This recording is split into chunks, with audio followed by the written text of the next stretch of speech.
भाई 7,500 का acoustic form order किया है, वो भी प्रीपेड। हमारी ट्रेन आ चुकी है, मुझे लग गई है बाथरूम। ठीक है तो गाइस यार हम रास्ता भटक चुके हैं, लोकेशन मेरे दिमाग से निकल गया यार।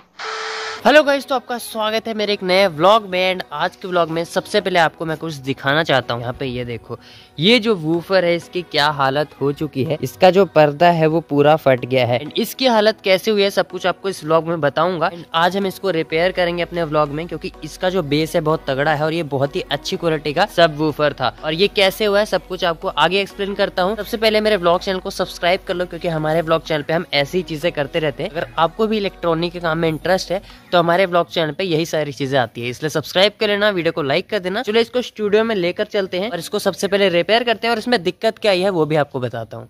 एक्चुअली जो स्पीकर की हालत हुई है ये मैंने ही की है। देखो ये ऊपर से पहले बिल्कुल ठीक था, फिर मैंने इसके ऊपर का पर्दा हटाया है, क्योंकि देखो इसके नीचे वाली जो वायर है ना वो टूट चुकी है। और स्पीकर की ये वाली वायर यहाँ पर्दे से होते हुए नीचे से यहाँ एक पतली सी आपको वायर दिख रही होगी ना, 2 वायर निकली होती है कॉइल से, यहाँ से ही टूट गई है। ये थोड़ा मुश्किल काम है क्योंकि वायर बहुत छोटी सी होती है और वहीं से डायरेक्टली टूट गई है और मुझे यहाँ से ही इसको जोड़ना पड़ेगा। फिर हम वापस से इसको इस तरह से बंद कर दें। उससे पहले जरूरी है कि ये जो वायर टूटी है इसको ठीक करना। अक्सर ये प्रॉब्लम आ जाती है, अगर आप देख लोगे तो आपको भी समझ आ जाएगा कैसे ठीक करना है। तो चलो फटाक से स्टूडियो में चलते हैं और इसकी शोल्डिंग करते हैं। शोल्डिंग करने के लिए हमें चाहिए होगा ये शोल्डिंग वाला वायर और साथ ही ये पावर बैंक।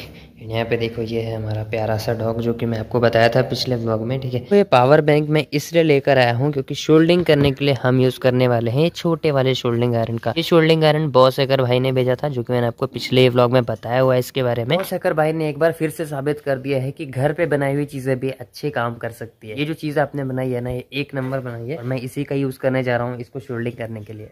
जो सबसे पहला मुश्किल काम है वो जो अंदर वाली वायर है ना ये वाली, और वो वायर बहुत छोटी सी है। देखो पता नहीं आपको दिख रही नहीं, मैं जूम करके दिखाने का ट्राई करता हूँ। यहाँ पे देखो ये जो वायर है ना ये वाली, इसको हमें पहले छीलना होगा क्योंकि इंसुलेटेड होगी। इसको छील कर और फिर यहाँ से ये वाली जो वायर है इस वाली वायर को इस वाले छेद से निकालना होगा, फिर दोनों को शोल्डर करना होगा, तब जाके हम इसको बंद कर सकते हैं। तो चलो यहाँ पे हम अपना शोल्डिंग आयरन ऑन करते हैं। यहाँ पे लगाते ही शोल्डिंग आयरन ऑन हो जाता है, सिर्फ 10-15 सेकेंड में गर्म हो जाएगा। ठीक तो गाइस मैं यहाँ पे डायरेक्टली शोल्डिंग करके देखता हूँ, क्या पता इंसुलेशन हट जाए गर्मी से। ठीक है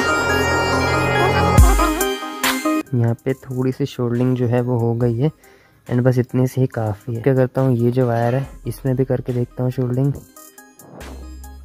तो गाइस इसमें भी शोल्डिंग हो चुकी है।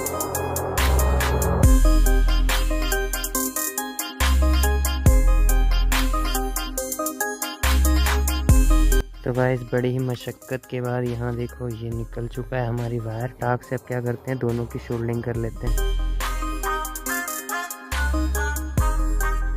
गाइस यहाँ पर देखो शोल्डिंग का काम तो हो चुका है, मैं जूम करके दिखाता हूँ आपको। ये देखो शोल्डिंग का काम यहाँ पे हो चुका है। अब क्या करता हूँ इस स्पीकर को पहले बजा कर देखते हैं कि बज रहा है नहीं। गाइस मेरे पास यहाँ पे एक लिथियम आयन सेल है एंड इसी से इसको पावर दे के देखते हैं, अभी पता चल जाएगा ठीक हुई है या नहीं।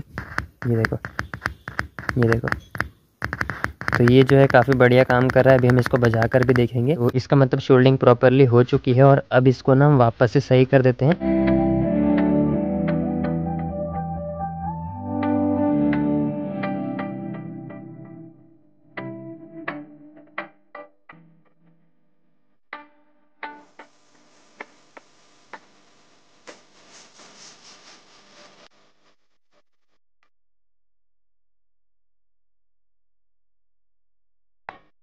तो गाइस हमारा सब वूफर तो बिल्कुल रिपेयर हो चुका है और अब बारी है कि जहाँ से हमने इसको निकाला था वहीं पे वापस लगा देते हैं। तो चलो आपको दिखाता हूँ कि इसको मैंने कहाँ से निकाला था। ये रहा वो होम थिएटर जिससे कि मैंने इस वूफर को निकाला था। भाई इसको मैं बहुत ज़्यादा यूज़ किया करता था, इसलिए मैंने इसको ठीक कर लिया है। अब क्या करते हैं इस स्पीकर को इसमें लगा देते हैं वापस से।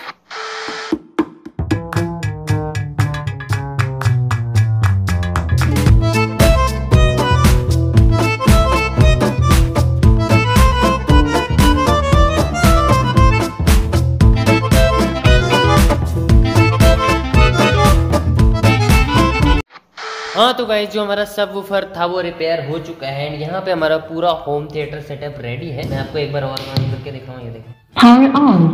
तो यहाँ पे ये भी काम कर रहा है। फटाक से इसमें एक गाना सुनाकर दिखाता हूँ आपको। इस यहाँ पे मैंने एक गाना निकाल लिया है जो कि शुभ का हाई बेस गाना है। आप बस देखना किस तरह से काम कर रहा है।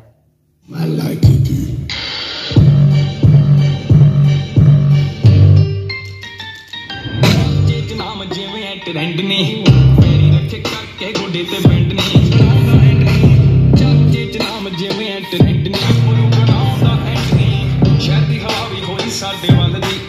गाइस इसकी आवाज़ बहुत ज़्यादा अच्छी है और अभी तक मैं जितने भी होम थिएटर बनाए थे उसमें से सबसे ज़्यादा लाउड और सबसे ज़्यादा क्लियर बेस जो है वो इसी का निकल के आता है। 80% साउंड इसका बहुत ज़्यादा तेज होता है, ठीक है। इसलिए मैंने इसको रिपेयर कर लिया वापस से। आपने देखा किस तरह से मैंने वूफर को रिपेयर किया है। इसका बेस तो भाई कमाल का है, अगर आपने सुना होगा। वैसे मोबाइल में आपको ज़्यादा अच्छे समझ नहीं आएगा। एंड भाई वूफर तो ठीक हो गया। अब आप लोग सोचोगे कि अब तो व्लॉग में दिखाने के लिए कुछ है नहीं, लेकिन आपके लिए एक और सरप्राइज है। इस एक व्लॉग में आपको 2 व्लॉग देखने को मिलने वाले हैं। मैंने आपको बताया था कि हमने 7,000 रुपए का एकॉस्टिक फॉर्म मंगाया है। कल मैं उसको लेने गया था अपने डिस्ट्रिक्ट में और देखो कि क्या हुआ।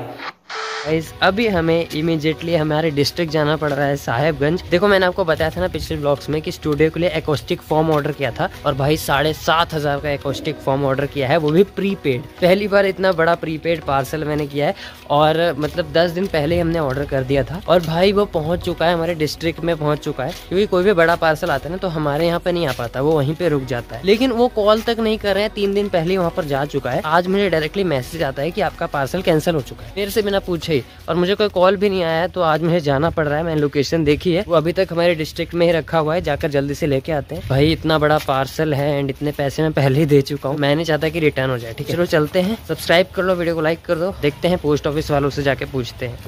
हमारी ट्रेन आ चुकी है तो चलो चलते हैं। तो वही ट्रेन में बैठ चुके हैं। हमारे यहाँ की लोकल ट्रेन तो आपको पता ही है, देखो बहुत भीड़ है। एंड यहाँ पे देखो ये क्या है, चलो भाई उधर का सिस्टम देखो कितना हिल रहा है, रोशन खड़ा है वहाँ पे। इंडियन ट्रेन ऐसी है, यहाँ पे इतना बड़ा होल बना हुआ है, वो देखो। चलो भाई तो भाई साहेबगंज तो उतर गए हैं और फटाक से पोस्ट ऑफिस चलते हैं। लेकिन मुझे लग गई है बाथरूम, ठीक है। फटाक से पहले उसका जुगाड़ लगाते हैं एंड फिर चलते हैं। तो भाई अब हम यहाँ फटाक से टोटो ढूंढना होगा, वही ई रिक्शा, हमारे यहाँ पे टोटो कहते हैं उसको। तो चलो जल्दी से ढूंढते हैं, मिल जाएगा। यहाँ पे बहुत सारे होते हैं, उन्हें डायरेक्टली बोलेंगे कि हमें पोस्ट ऑफिस तक छोड़ दो। इनसे पूछ कर देखता हूँ। ये SBI बैंक के नीचे जो पोस्ट ऑफिस है वहाँ तक छोड़ दीजिएगा। पोस्ट ऑफिस, हाँ पोस्ट ऑफिस, हाँ ठीक है। बस टोटो तो मिल गई, चलो जल्दी से चलते हैं। तो भाई इसमें बैठने का भी अलग ही मज़ा है। अरे भाई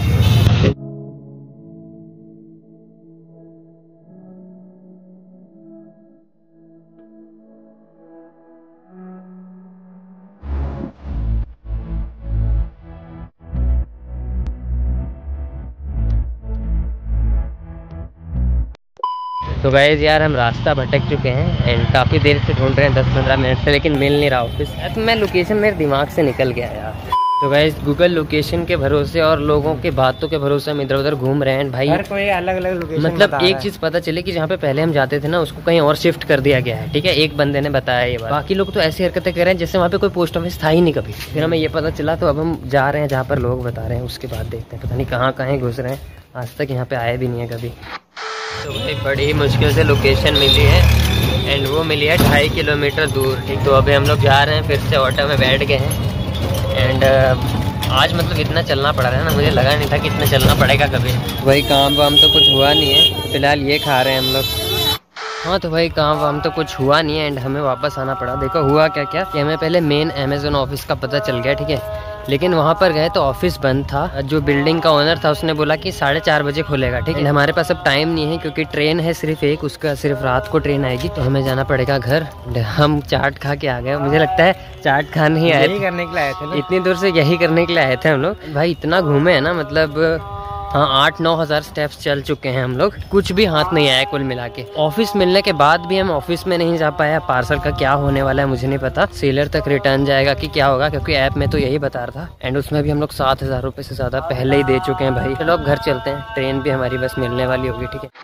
तो गाइस हमने अपने पार्सल को बचाने की बहुत कोशिश की, लेकिन अब वो रिटर्न जा चुका है एंड सुबह ही मुझे रिफंड में मिल गया, ऐसा कोई दिक्कत नहीं हुआ। हमारा सारा अमाउंट हम रिकवर कर चुके हैं एंड अब मैंने उसको दोबारा से ऑर्डर कर दिया। यही तो दिक्कत होती है। प्रॉब्लम ये नहीं कि अमाउंट कितना जल्दी रिटर्न आएगा, दिक्कत ये है कि पार्सल जो एक बार चला गया वापस तो फिर आने में दोबारा से टाइम लग जाएगा। अब तक मैं सोचा था कि आ जाएगा तो हम एकॉस्टिक फॉर्म लगाएंगे यहाँ पे और उसका व्लॉग भी बनाएंगे, जैसे कि मैंने आपको पिछले व्लॉग में बोला था, लेकिन पता नहीं ऐसा क्यों हुआ। कोई बात नहीं, जल्दी आ जाएगा, जो होता है अच्छे के लिए ही होता है। सब्सक्राइब किया ना, वीडियो को लाइक जरूर कर देना। अभी तो 7 दिन लगे कम से कम एकॉस्टिक फॉर्म आने के लिए। बीच बीच में आपको व्लॉग तो इस तरह के इंटरेस्टिंग वाले मिलते रहेंगे, इसलिए सब्सक्राइब कर देना, वीडियो को लाइक कर देना। और देखते हैं हमारा स्टूडियो कब तक कंप्लीट हो जाता है। कंप्लीट ही हो चुका है, बस एकॉस्टिक फॉर्म ही तो लगाना रह गया है।